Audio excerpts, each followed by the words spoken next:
The bids are in. The gavel is dropped. Ladies and gentlemen, here at WineBid, we are finally hammered. That's right. This is WineBid podcast stated all things wine value, wine auction, wine retail, and just wine. My name is Jeff Gurr, and I'm on the WineBid marketing team. With me, as always, is our wine expert, Paul, the warrior of white Zinfandel Walker. Now that's a good one. All right. You finally got something that's accurate. Yes. Paul loves himself a nice white Zinfandel. I just drank one, actually. I just did. You did? Yeah. Patrick Capiello's, his white Zin, it's dry. It's phenomenal. It's what was the shape of the box? No, Monte Rio Cellars. Check them out. They're great wines. He makes great stuff. I just drank it. It's really good. Drank some. This episode, we'll be going through a few of the interesting bottles from the US that have come into auction. There's some really cool, interesting stuff this week. I'm just going to dive right in, Paul. Okay. All right. Well, let's clarify to make sure these are all wines you can go and bid on this week. And that means it's the auction that closes this Sunday, the 31st of March, 2024 at 7 p.m. Pacific time. So all these wines that we mentioned now are available to bid now and up until Sunday. And so get your bids in. Get your bids in. And 20... Let me see if I can guess what you're going to start with. So it's from California, correct? Yeah. Okay. 20. So it's current. It's a recent release, 20 something. Yeah. McDonald. Are you talking about those? No. Nope. Screaming Eagle. No. Turley. Stoltman. No, I don't know. I'm just looking at all my picks. What is it? I'm going to start off with the 2019 Ridge Montebello. And the reason I'm bringing this up... Rich. Yeah, you and Rich, you guys have a real thing going. Oh, God. Like, you know what? Just because you don't like Ridge doesn't mean it's not good wine. American Oak. Paul hates... I've never been a fan of American Oak. I said it. No, I'm just kidding. Paul hates Ridge Montebello. I love it. It's great. But it's controversial. Anyway. Look, here's my point. It's $160 for the 2019. Yeah, so really good point, Jeff, because you're right. And Dominus in this week is similar in the sense that the 17 and the 19 Dominus are also available at less than winery cost. And the same thing with Ridge Montebello's. The recent releases are great deals to buy at auction, kind of like the 18, 19, 2020 Bordeaux we've been talking about. But anyway, that is true. That is absolutely true. Not too long ago, I was talking to somebody who was one of the marketing people for a winery that we mention a lot that I actually really like. And she was like, "Oh, you're from WineBid. You're the people who keep selling stuff at cheaper than we sell from our mailing list." I was like, "It's the market. It's not me. It's the market. Are willing to pay." Yeah. We don't set the price. I guess if more people listen to this podcast, then we could change the way the market behaves, but probably not. Actually, it would probably go down. That's the thing. Is like we don't like. I think it's very important for people to know. People don't ignore it. Be like, oh gosh, those guys. They don't know what they're talking about. Like we're going in there and like, oh, let's get this down. I'm like, no. The market sets the price, right? Yeah. Well, it's tough for some people to hear that sometimes. It's tough for people to hear that. But 160, I mean, it's just like way less expensive than what you can get it. It's got to be 200 something at the winery. It can't be less. Oh, 250 to 300. Oh, wow. Okay. Yeah. I mean, I think the last time I purchased Ridge Montebello at retail, it was like, I mean, I could look it up and tell you, but like you're just not going to grab Ridge Montebello for at retail under maybe 250. Right. And look, I'm not saying it's not worth it. I think it's a phenomenal wine. I personally think it's worth it. Right. But it's just very expensive. Yeah. I paid $205 at retail. And this was like 9 years ago.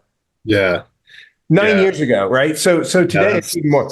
The other one I thought was a good deal was this 94 Dunn Hell Mountain Cab for $180. Yeah, there's a bunch of Dunn in this week. There's a bunch of Dunn and some old cold Dunn. Like that stuff ages. It is absolutely delicious. Did you see all the Kistler that came into auction this week? No, actually, I didn't even notice. I was looking 31 lots of Kistler. That's a lot. The Bodegas Headland Cuvée Elizabeth Pinot Noir for $130 from '07. A bunch of the Chardonnay. If you're into Kistler, like this week, there's a ton of Kistler coming in, a ton of Costa Brown. Yeah, I saw a big format, which you don't see too often. It's always kind of cool. A lot of cool Costa Brown. I thought this 95 Arajo Estate Islay Vineyard Cabernet Sauvignon at 250 wasn't too bad. Yeah, it's another smattering of early mid '90s Arajo, which is always, it's always fun to see. It's great, great wine. It's always fun. It's great wine. And I feel like, okay, what are you going to grab this an Islay for today? Right? Recent release, last few years. Yeah, well, Chateau Latour owns it now, so you're going to pay Chateau Latour prices. Exactly. I mean, it's not cheap. You mentioned Turley. Of course, I'm going to mention the Turley. There's 44 lots of Turley that have come into auction this week. A lot of it very well priced, stuff from the early 2000s. Some of the the best deal, and I shouldn't even mention this, but well, it's already got a bid, so I can't bid on it. But there's an '05 Turley Haynes in for $26. Yes. And there's '02 for $35. So it's funny because right next to the '02 is the '01, which is at $65. And so go figure. But yeah, there's also the Hain Petite, which for me, I think is a little bit longer term wine than the Zin. I think the Zin drinks better a little bit younger than, 20 plus years. But the Petite Syrah really gets good after a while, and there's a 98 and let's see, there's an '03 for 35, which I thought was great. 98's 50, the '03 is 35. Yeah, I mean, look, all this Turley is like 20 to 50 bucks. I mean, most of it's like in the 20 to $35 range. The exceptions are like this '02 Turley Toffanelli Vineyard Charbonneau is $50. Yeah, well, that's a harder one to find, so I'm not surprised. Charbonneaus, you're not going to find too many Charbonneaus flying around. So no. Speaking of rare wines, before we go on to something else, there's Whitcraft, which we mentioned a couple weeks ago, went for some unbelievable amount of money. It was like $300 or something for the '92 Whitcraft, and I can't remember the designation, of course, but there's 97 Bien Nacido Pinot Noir, and then there's also Bien Nacido Q Block, and one bottle is at 160, the other one is at 52. So I don't know if there's a bidding war on one. I actually haven't looked it up, but anyway, those are already have bids, so it'll be interesting to see how they hammer at the end, because the 92, like I said, went through the roof, and it started, I think, at somewhere around this range, somewhere in like the 30-40 range. There's also, I know you're not the biggest fan of this producer, but a lot of people love themselves some sea smoke. There's a lot of it. 56 lots of sea smoke. Usually we only get like, I don't know, 3, 4, 5, 10 lots in. 56 lots. And the pricing is actually pretty good. I mean, like 3, 4, 5 years ago, I would be paying at retail, 80, 90 bucks for the Southling or the 10. And here I'm seeing, 60, 70, 65, 70, $80.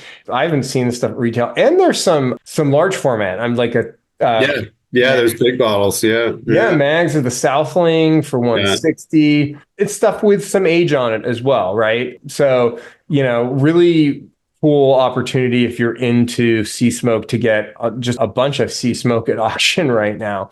Yeah. Another one that I thought was interesting, I wouldn't say we had a ton, but I thought was really interesting that the ones we had, the Barnett Vineyard. Oh, yeah. 09 Rattlesnake Hill for 110. We got a 3-liter of the 13 Rattlesnake Hill for 585. Yeah, that's a nice one. I picked that too, because it's like that will last a long time. It's a great spot up there on Spring Mountain, and that wine should last a long time. Yeah, and then we've got, did you see all those? We've got a bunch of 6-bottle lot wood cases of the Rattlesnake Hill.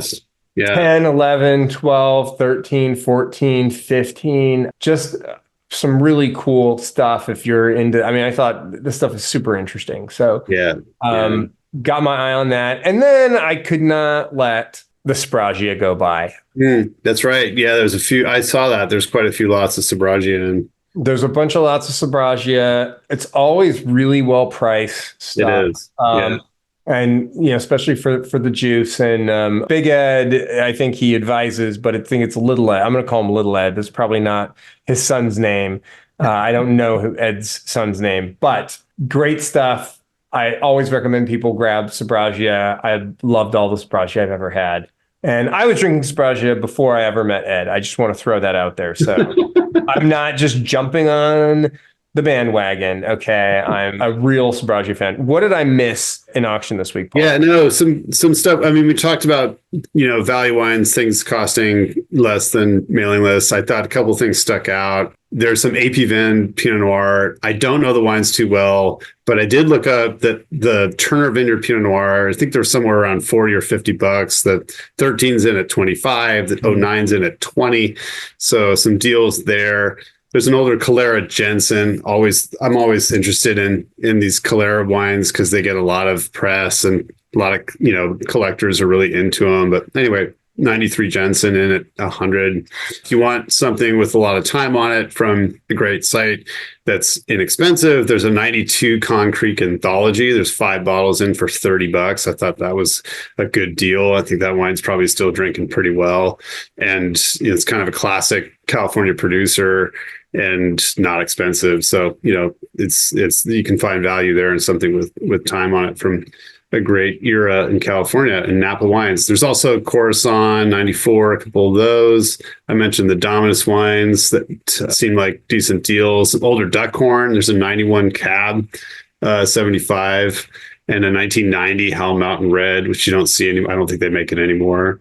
A couple of Dumal wines caught my eye. 13 Joy Road Pinot Noir for $40. Also the Estate Pinot 13 for $40. 94 Flora Springs Trilogy. We were talking about the 95. I just opened one a couple of weeks ago. It's really, really good. Those old Flora Springs are delicious. Yeah. Again, like finding, a $35 bottle from, that's 30 years old. It's pretty cool. So yeah, so cool. On the flip side, there's Gwenoc Beckstoffer Reserve Cab from 1990, which you hardly ever see. We did see a few 91s in, I want to say 6 months to a year ago. And I always kind of grab those because they're not expensive, but the Reserve from 1990 is at $90, not cheap. There's also 90 Meritage, which is at 50. So, and then the one thing I thought was very interesting, which we hardly ever see, and I don't even know if mailing list members get these allocations, but there are half bottles of Harlan Maiden in this week, which are very, very rare. And I'm not sure if they're for restaurant market or what, but anyway, 13, 14, 15 Maiden half bottles. So those definitely caught my eye. And there's some Lahota in, we don't see often, including a 1991 Cab at 105. There's Havens Borico Magnum, which is rare, kind of another label that I don't believe exists anymore. 19 and 20 McDonald, which is interesting because the 2020 is more than twice the price of the 19.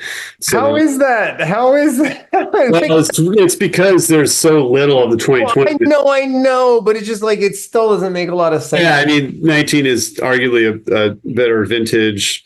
Arguably? Maybe not arguably, but I don't know. I'm like, is there really a debate? I tasted the 20 with Graham and Alex not too long ago, and I was pretty blown away. It's pretty damn good. So anyway, maybe it's amazing. And then there's a couple older bottles of Rocchioli Pinot Noir from 1995, which again, it's like those things you don't see hardly at all for $50. And then there's a 21, speaking of much less than mailing list costs, there's a 21 Rocchioli Sweetwater Pinot Noir for 55. So I think those are probably around $100 at the winery, and you have to be on the mailing list to get them. So, and then there's a bunch of 2021 Screaming Eagle. It's like flooding the auction right now. Yeah, there's a ton of Screaming Eagle coming into the auction.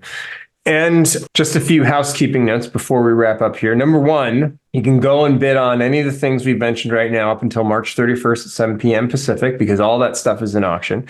Number two, you can get $15 off purchase of $150 on WineBid if you use the code WARRIOR, WARRIOR, because Paul is the warrior of White Zinfandel. That's what everyone calls him in Napa. Hey, warrior, White Zinfandel. Hey, I'm telling you, it's good. Go try Monte Rio White Zin. You won't be disappointed. I'm all in on it. I'm going to go give it a shot right now. Turley makes a good one too, actually. So anyway. There you go. And with that, this has been Jeff McGurn and Paul Walker wishing you happy bidding and cheers. Cheers.